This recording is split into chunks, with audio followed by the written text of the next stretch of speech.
Bom dia, boa tarde, boa noite. Esta é mais uma edição de Pedro e Cora, aquele seu programa sobre tecnologia, que hoje vai falar sobre tecnologia. Não é incrível? Pedro e Cora toda terça-feira, toda quinta-feira, na sua plataforma favorita de podcasts ou então no canal de YouTube do Meio. Eu sou Pedro Dória. Ao meu lado está minha queridíssima amiga Cora Rona. E Cora, e aí? De que a gente vai falar? Tocou um alerta vermelho no Google, viu? O Google, que sempre foi campeão em inteligência artificial, tá perdendo. Vem com a gente.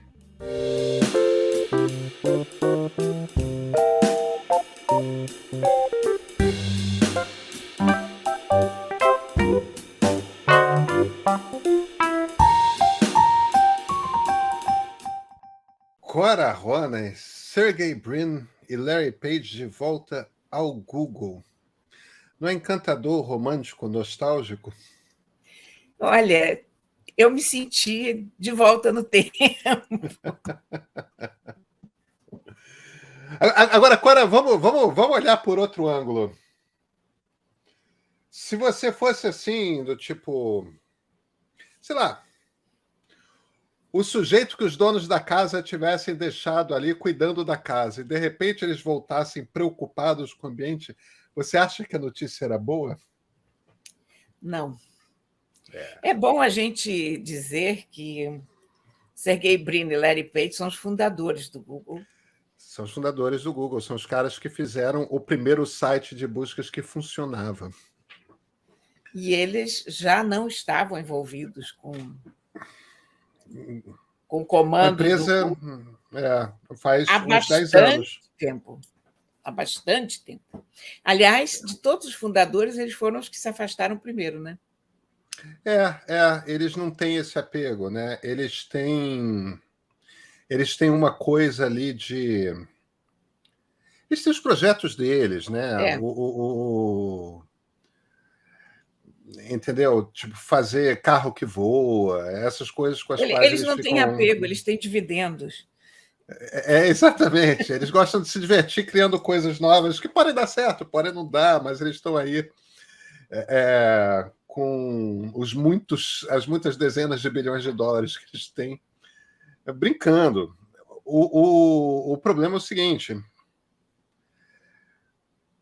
o Google está tomando uma coça em inteligência artificial.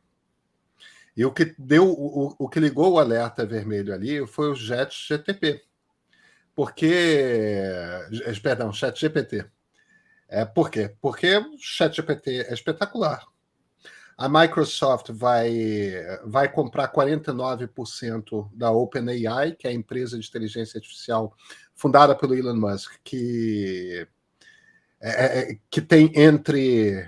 Você estava listando, Cora, é o ChatGPT e tem Tem o ChatGPT, tem o DALL-E e tem o Codex. Tem o DALL-E, que é também uma das ferramentas de criação de desenhos, de ilustrações e tal. A Microsoft pretende incorporar o ChatGPT, que é o melhor que nós temos até hoje de inteligência artificial para produzir textos espontaneamente, né? Você diz, eu quero um texto sobre tal assunto que passe por tais argumentos, e ele produz um texto para você, 2, 3 parágrafos ali. A Microsoft quer incorporar no Bing, que é o site de busca deles, e no Azure, né, que é a nuvem da Microsoft, que é uma das melhores nuvens do mercado. E o Google tem... O Google sempre foi líder em inteligência artificial, sempre. Em machine learning, né, aprendizado de máquina, e redes neurais, que são as tecnologias que estão por trás desse negócio.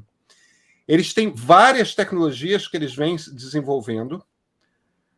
A gente comentou muito, Cora, você vai lembrar, daquele programador do Google, maluco, um cara de inteligência artificial que, conversando com uma inteligência artificial de texto, de chat, é chamada Lambda, que é uma inteligência artificial do Google, chegou à conclusão de que estava falando com um ser ciente de si mesmo, capaz de consciência e tudo mais.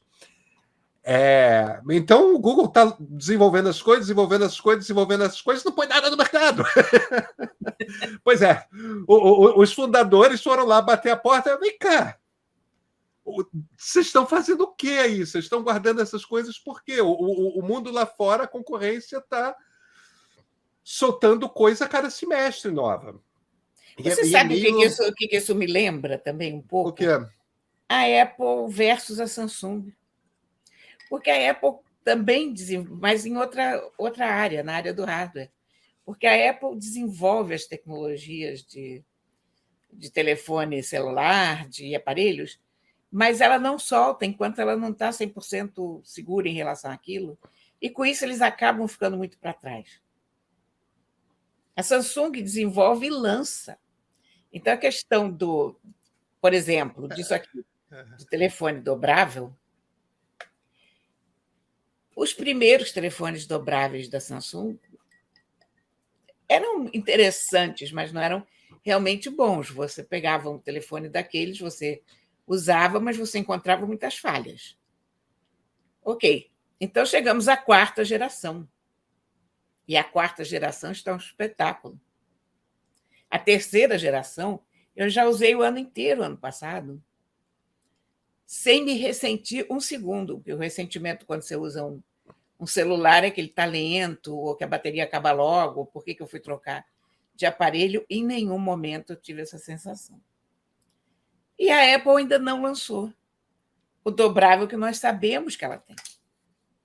Clara, você não fala mal do meu iPhone. Eu não estou falando a gente não vai entrar nessa discussão. Não, eu estou falando da falta de... Eu estou entendendo. Eu estou brincando com você. Há um excesso de zelo por parte da empresa em ter o absoluto domínio sobre o produto, esquecendo que tecnologia evolui muito rápido. Então, não adianta você estar com um produto perfeitamente consolidado.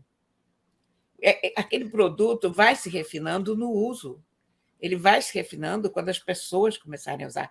Lembra da Compaq, que fazia os melhores computadores do mundo? Lembro. A Compaq fazia notebooks e fazia desktops para durarem 20 anos. Eram aparelhos extraordinários. Uma vez eu tinha um Compaq, eu fui abrir um desktop, fui abrir para trocar uma placa, tinha 12 parafusos naquela caixa. Não existe isso, um computador com 12 parafusos, que você precisa desaparafusar para abrir a caixa do computador. É claro que não deu certo, né? Porque o tempo da tecnologia é outro. Então, eu acho que o Google, nessa história da inteligência artificial, o Google está correndo esse risco, sabe? Eu acho que é diferente. Eu acho que a questão é um pouco mais delicada. No que eu estou sentindo? No que eu estou querendo dizer? No caso da Apple, o problema é religioso. E quando eu falo que o problema é religioso, é em dois sentidos. Não, mas eu estou falando sério. É em dois sentidos. Primeiro, Stephen Paul Jobs era zen budista. Era mesmo zen budista. Religião. Era a religião dele. E o que o atraiu ao zen budismo é uma coisa que ele já tinha incorporado do pai, do velho Paul Jobs, o pai do ativo, mas que criou ele, que é um certo perfeccionismo no design, no desenho, no apuro da coisa, tal. Então, a Apple tem realmente uma coisa que está no DNA dela, que vem de uma extraordinária obsessão porque as coisas sejam mais perfeitas possíveis. Isso não quer dizer que eles ponham as coisas o mais perfeitas possíveis no mercado, mas eles não acreditam nisso de põe e vai ficando melhor. Eles põem algo que eles estejam convictos de que é o melhor deles, tudo mais. Agora, aí tem outro sentido do religioso, que é eles têm, e eu sei disso, tá? Um tipo de cliente, um tipo de usuário que tem um nível de fidelidade à marca que está disposto a se encantar com as novidades, mesmo quando está ciente de que já existe há 4 anos no Android. Entende? Mesmo quando está ciente de que já existe há 3 anos em não sei que plataforma, há 2 anos, não sei. Porque quando vem pela Apple, primeiro você está naquele ambiente com o qual você já está habituado, tudo mais, tal, e é sempre... Nunca tem desencanto. É claro que tem. Aliás, o momento em que a Apple quase faliu, imediatamente antes do Jobs voltar para a empresa, foi justamente quando eles desandaram muito da qualidade. Então, o que eu quero dizer com isso é a coisa da Apple é a perfeição, é a busca... E eu uso tanto no ponto de vista metafórico quanto do ponto de vista factual esse termo religioso. Tem uma coisa que é religiosa na Apple e que para a Apple funciona porque eu acho que é quase como se existisse um pacto tácito com os seus clientes de que tá tudo bem, a gente espera. Sabe? Com o Google, o problema não é perfeição. Com o Google, eu acho... Eu não conversei com ninguém do Google, mas de muitas conversas que eu já tive, o problema do Google me parece que é medo. Essa impressão eu tenho também. E deixa eu contar 2 histórias que eu acho que ilustram o que eu quero dizer com medo. Uma foi com um chat que, alguns anos atrás, com inteligência artificial, a Microsoft construiu e jogou no Twitter, que era um set de interação e tudo mais. Em 2 dias, com um bando de troll interagindo com o chat, ele tinha se tornado um nazista. Entendeu? Ofendia... uma coisa absolutamente grotesca. A Microsoft teve um dano de imagem gigante, teve que tirar o troço às pressas da plataforma, porque as pessoas que se hiperengajaram com o bot do chat eram pessoas que ficavam ensinando para o chat a serem racistas, supremacistas brancas. É uma coisa horrorosa. E ingenuidade da Microsoft de soltar um troço para deixar as pessoas ensinarem ele, né? Quem que vai se engajar com o chat? Trolls. Agora, você vai lembrar também do lançamento do Google Photos, quando teve aquela família Lembro também.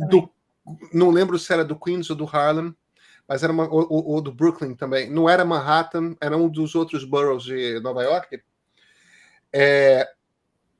Que era uma família era uma família negra, e o Google Photos tinha aquela característica de que você podia... E aquilo foi uma super novidade que fez o Google Photos ser uma plataforma incrível, e a primeira que conseguiu fazer isso, que é aquilo de que legal, você consegue que ele te mostre todas as suas fotos do seu primo não sei quem, todas isso, tudo aquilo. E ele fazia isso por causa de uma inteligência artificial que reconhecia rosto. O problema é que quando essa família pediu para o Google Photos interpretar quem eram eles, o Google Photos identificou eles como gorilas. Uma inteligência artificial não é racista. Ela não tem emoções, ela não tem preconceitos, ela simplesmente responde ao treinamento dela. E como o Google treinou aquela inteligência artificial com fotografias dos seus próprios funcionários, tinha muita gente de origem do Sudeste Asiático, tipo indianos, tinha muitos chineses, tinha muitos brancos, tinha muitos japoneses, não tinha pessoas negras. Porque não tem pessoas negras em quantidade trabalhando no Google. Então, o troço não reconheceu aquilo como pessoas porque ele não havia sido treinado para reconhecer aquelas imagens como pessoas. A coisa mais próxima que ele encontrou. Ele buscou pelo tom de pele e encontrou gorilas. Agora, quando qualquer ser humano olha para uma resposta como essa, o que ele vê? Isso é um caso bárbaro de racismo. Racismo exposto. Então, a impressão que eu tenho, e é por isso que eu falo, o Google tem medo, ele tem medo de como que a inteligência artificial vai reagir quando tiver, como eles falam, in the wild, né? Quando você solta para as massas começarem a usar. A questão é que muita gente que está trabalhando nas inteligências artificiais, as outras empresas, não estão com medo. E não estão errando, né, Cora? Olha, mas a tecnologia é inelutável. Você não consegue barrar uma tecnologia a partir do momento em que ela está pronta. Você tem que se virar com aquilo. Eu li que o ChatGPT contratou uma quantidade de pessoas, inclusive, não sei se foi no Quênia ou na Nigéria. Foi no Quênia. Foi no Quênia, né? Por $2 a hora para ficar dando uma controlada de conteúdo no ChatGPT para não acontecer o que aconteceu com aquela primeira máquina da Microsoft. Então, você não tem como segurar as coisas. Esse que é o problema. Claro. Sabe? Claro. É mais forte do que uma empresa querer chegar com o produto acabado ou com toda a segurança ao mercado, porque está aí. Você tem que ser cauteloso. Eu acho que a primeira cautela é como que você treina. Porque o problema... Onde que estava o racismo? O racismo no Google Photos não estava no algoritmo. Estava no fato de que o Google não tinha funcionários Estava na negros. Então, política de quando treinou... contratação. Exatamente. Quer dizer, o racismo estava na estrutura que formou, que treinou o Google Photos. Eles rapidamente corrigiram. Então, se você treina um software desses com uma fonte com diversidade, racismo você consegue controlar. Entendeu? Esses tipos de preconceito religioso, isso você consegue controlar. Você precisa ter controle sobre qual é a base de dados que você está usando para treinar. Entendeu? Vai treinar com fotografia, apresente a ele fotografia de toda a diversidade de como é ser humano, e não com uma quantidade limitada de rosto, né? Mas eu acho que não adianta a gente tentar observar os erros do passado, porque as falhas são sempre novas. Você tem toda a razão. E totalmente inesperadas. Então, nenhuma das falhas desses produtos vai vir por onde a gente está esperando. O primeiro ponto muito importante é quem vai usar essas inteligências artificiais. Porque uma coisa é a gente usar isso para brincar, uma pessoa usar isso para fazer um dever na escola, ou a gente usar até para escrever uma pequena matéria no jornal sobre os buracos que a prefeitura tampou, enfim. Outra coisa é você começar a usar isso na área de medicina, na área de engenharia, na área de programação, áreas que têm uma possibilidade de dano muito real. Uhum. Então, eu acho que ainda por um longo tempo a gente não pode usar a inteligência artificial sem uma supervisão da inteligência natural, da inteligência humana. Aliás, eu vejo o uso da inteligência artificial mais ou menos como a gente também vê o reconhecimento de caracteres, né? No outro dia, a minha irmã precisou redigitar um texto que havia sido publicado num jornal há muitos anos, na era pré-tecnologia, e eu falei para ela, digo, não, usa a câmera do celular, porque ela já tem um OCR embutido.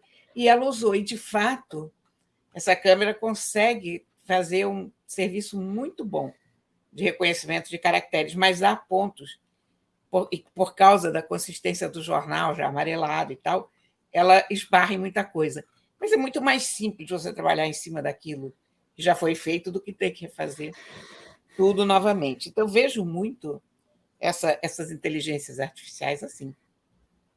Quer dizer, no caso da matéria de jornal, que eu gosto muito de usar como exemplo, nós temos uma pessoa que vai pegar aquilo e dar um toque, ver o que está certo ou errado, enfim. Agora, eu, por acaso, deixa eu só te dizer uma coisa, um parênteses que me ocorreu. Você se lembra que quando a gente falou da última vez sobre esse assunto, eu tinha tentado baixar o livro na Amazon que o camarada escreveu no fim de semana para a filha dele? Reconta essa história, Clara, para quem não lembra. Então, um programador resolveu usar só ferramentas de inteligência artificial para explicar, fazer um livrinho para a filha dele saber o que era inteligência artificial. E o livrinho se chama Alice and Sparkle. Ele usou só o ChatGPT e o DALL-E, se não me engano, ou Midjourney, não sei qual dessas duas inteligências de desenho. Quer dizer, o ChatGPT Para para escrever o texto e Midjourney ou DALL-E para fazerem... ilustrar. Eu não sei se o DALL-E não se pronuncia, que DALL-E é D-A-L-L, hífen E. É de eletrônico, né? Mas ao mesmo tempo é um trocadilho com o nome do Salvador Dalí, né? Eu não sei se eles não pronunciam Dali ou alguma coisa assim. Eu não sei, eu nunca ouvi falar. Eu nunca ouvi falar também. Eu sei que ele usou essas ferramentas e pôs o livro à venda. O livro foi imediatamente para o best-seller dos livros infantis, porque o New York Times fez uma matéria sobre isso, então, evidentemente, o livro... Eu tentei baixar, eu comprei o livro também, tentei baixar, não consegui, mas depois consegui. Eu acho que o próprio autor tinha retirado para consertar uma coisa. Primeiro achei que a Amazon tinha tirado do ar, mas não sei o que, ninguém disse nada sobre isso, mas eu consegui baixar o livro depois. Olha, é muito bonitinho. Os desenhos convencem muito mais do que o texto. O texto é inteiramente sem graça. E os desenhos, para alguém que conhece arte, para alguém que quer um produto mais sólido do ponto de vista artístico, também deixa um pouco a desejar, mas muito menos do que o texto. O texto é tedioso, o texto está correto, mas é um tédio. E aí você vê que, pelo menos livro infantil, eles não vão conseguir fazer com inteligência artificial. Eu vi uma coisa muito interessante na Scientific American, estava lendo alguns textos sobre inteligência artificial, e num dos artigos que eu li, tinha uma descrição muito boa que dizia o seguinte, que a inteligência artificial é ótima no que a gente considera muito difícil, mas é péssima no que a gente considera muito fácil. Porque são as coisinhas humanas que ela não consegue fazer. Entendi. Sabe? Então, um brilho de um senso de humor, uma imperfeição no desenho que seja curiosa, interessante. E eu acho que nesse livro isso ficou muito claro, sabe? Porque um bom livro infantil é muito difícil de fazer. O livro infantil é muito fácil, é pequeno, a linguagem é muito mais simples do que um romance, ok, mas é muito difícil de acertar. Uma vez um amigo me convidou para escrever, eu escrevia sobre Inter, um livro que explicasse o conflito Israel-Palestina para crianças. Era para ser um livro super curto. Eu escrevi 5 versões. Pois é. Nenhuma foi aprovada e eu não fiquei ofendido com os nãos porque estava ruim. Eu fracassei retumbantemente. Eu não sei escrever para criança. Eu tenho 3 filhos, hein? Olha, mas eu não sei escrever para criança. Muito para criança. Eu tive um livro que chegou a ser adotado em escolas, Sapomorfose. O Príncipe que coachava. Virou peça de teatro, foi o meu best-seller. Mas quando os meus filhos eram pequenos, eu me senti muito estimulada a escrever para as crianças. E eu até conseguia. Mas depois que eles cresceram, eu perdi a mão. É o contato. Nem com os netos, Cora? Não, com os netos eu não desenvolvi isso, não. Eu não sei por quê. Com os meus filhos, sim. Os meus filhos me estimularam muito, mas os meus netos já não. Eu até pensei nisso, digo, vou escrever um novo livro para as crianças, mas isso tem que ser natural, isso não pode ser uma coisa forçada, sabe? Pelo menos comigo, É, a minha inspiração para escrever é realmente ter muita vontade de contar uma história. eu acho que eu conseguiria escrever para adolescente se eu tentasse. Para criança, não tenho a matéria necessária em mim. Não, mas não. É engraçado que eu acho que eu falo bastante simples, mas eu falo bastante simples para adulto. Eu não sei É falar isso, simples para criança. É diferente. é Eu uma não outra sei linguagem. encaixar a minha. Eu sei conversar com criança, é claro que eu sei, mas eu não sei fazer isso por texto, eu não sei escrever. Isso É uma outra linguagem, é completamente diferente. é, é. E eu dominava essa linguagem, devo te dizer, nessa época, quando eu escrevi os livrinhos, eles foram bem. Eu tive livrinho que recebeu o prêmio da Associação Paulista de Críticos de Arte, foi indicado ao Jabuti, teve várias coisinhas assim bonitinhas, mas eu depois saí dessa, foi uma fase. Entendi, entendi. Cora, quem é a Aya? Então, é o nosso livro de hoje. Você sabe, eu não gosto de repetir estilos de uma semana para outra, mas fiquei apaixonada. É uma graphic novel de novo. Hum, Olha aqui, Aya de Yopougon. Essa história, vou contar do começo. Há um casal na França, Marguerite Abouet e Clément Aubry. Ele é francês e ela é da Costa do Marfim. E Aya é a história dessa menina da capa, que é desse bairro, Yopougon, que é um bairro popular em Abidjan, capital da Costa do Marfim. E a Margarita Boé tem uma frase excelente. Ela diz que todos os livros contam como os africanos morrem, mas quase nunca falam como os africanos vivem.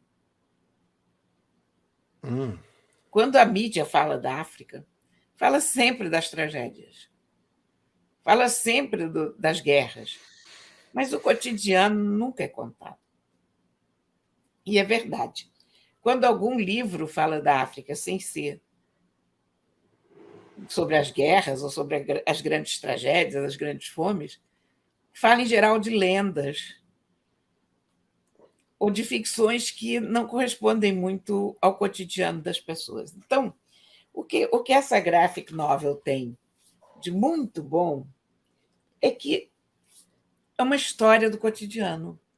É um grupo de pessoas que vivem num bairro popular e que convivem entre si. Então, vão para a night as meninas, namoram os garotos, tem os problemas dos pais, que de repente estão desempregados ou querem promoções nos empregos, a vida cotidiana como ela é. Eu adoro quadrinhos que falam do cotidiano. São os meus favoritos. São sempre muito divertidos. É um jeito de você entrar na vida das pessoas muito gostoso. E essa série da Aya começou há bastante tempo, começou em 2007. Ela recebeu o prêmio de melhor estreia no Festival de Angoulême, que é o grande festival de quadrinhos.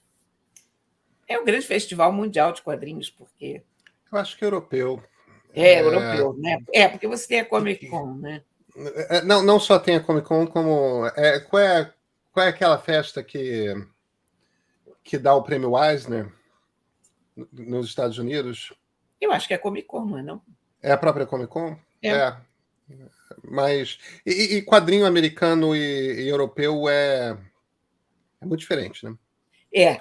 Os quadrinhos europeus têm uma característica, sobretudo os franceses. Os franceses adoram fazer séries.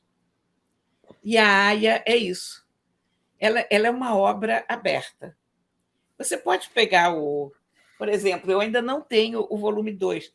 No Brasil, esse volume 3 ele foi lançado no fim do ano passado. A LPM, que está lançando a Aya no Brasil, em tradução brasileira, e você vê com uma grande distância entre um volume e outro. Na França, no fim do ano passado, já saiu o 7º volume da Aya. Então, olha, Tantan, Asterix, todos são grandes séries. Tantan é belga. Tantan é belga, mas é francês, é cultura francesa.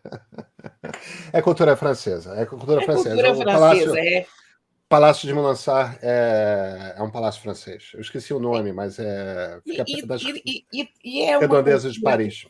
E que está ali naquele caldo francófono, né? Porque aqui você tem gente da Côte d'Ivoire, embora eles vivam na França hoje, ela viveu na Costa do Marfim até os 12 anos, depois que ela foi para a França. Mas ela volta para a Costa do Marfim com muita frequência. Ela tem Aliás, ela tem um projeto muito bonito lá de bibliotecas públicas. Ah, que lindo, hein? Que lindo! Para quem está ouvindo, eu estou mostrando, eu tirei da minha estante uma estatueta, um boneco do Tantan com Milou. Uma action figure. Uma action figure.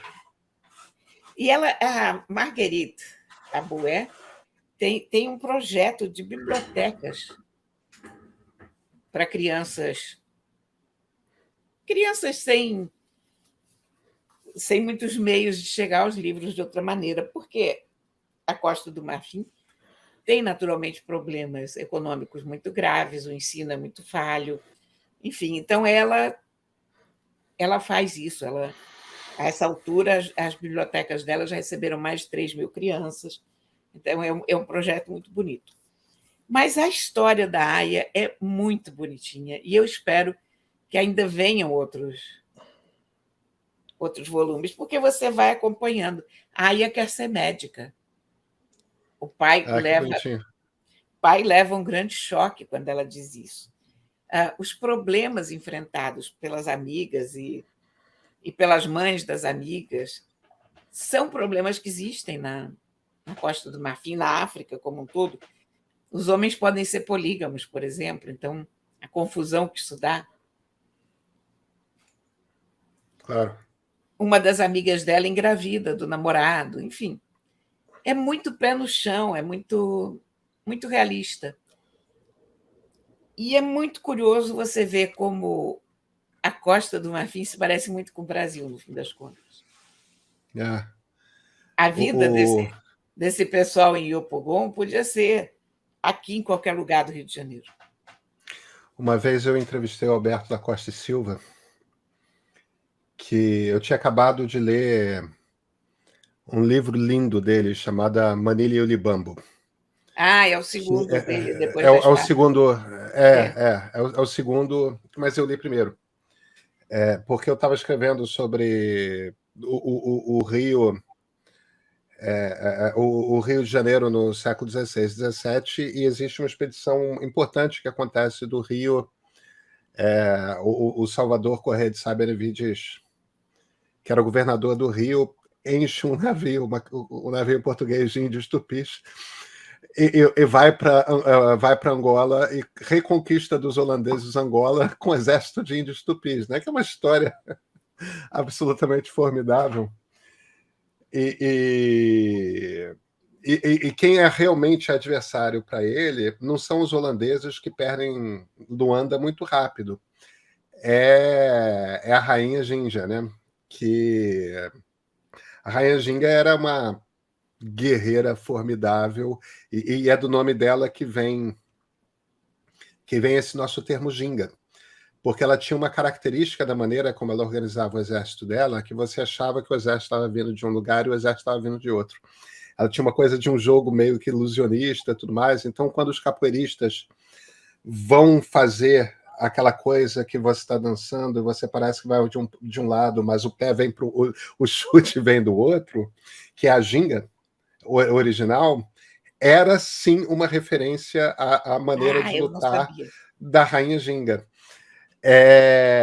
Eu aprendi isso com o Roberto da Costa Silva. E o embaixador, que é também um formidável historiador de África e que conhecia profundamente a África, me fez uma observação que eu achei extraordinária, que eu não lembro se é uma observação dele ou uma observação originalmente do Lévi-Strauss, do antropólogo, né?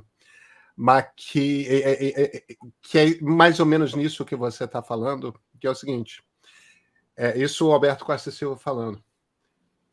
Eu só vi gente dormindo a sono solto, deitado em cima de um muro em 2 lugares do mundo, ou na Bahia ou na África.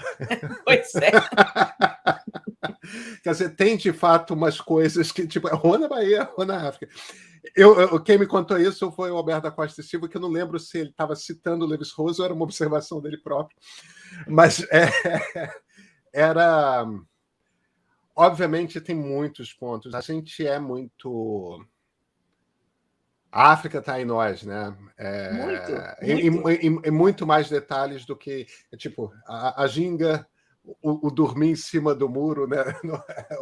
Olha, essa historinha da Aya é ótima até para crianças mais velhas, tipo, as crianças de 13 anos, adolescentes. Uhum. É um ótimo livro juvenil, mas é um ótimo livro para adultos. Eu gosto muito de graphic novels bem feitas, porque elas te levam para o lugar. E quando você vai para Abidjan, para Yopougon, você vê o Rio de Janeiro sem tirar nem pôr. Eu não conheço a África, Não, mas... eu nunca estive lá, mas aqui pela historinha, só falta botar Entendi. umas camisas do Flamengo nas pessoas, Entendi. pronto, ia ser Rio de Janeiro total. É muito simpático esse livro, muito. Que legal. Que legal. Quero ler e tenho filhos que vão certamente gostar de ler. Clara, a gente se vê na quinta-feira, né? Sim, senhor. Então, até quinta-feira.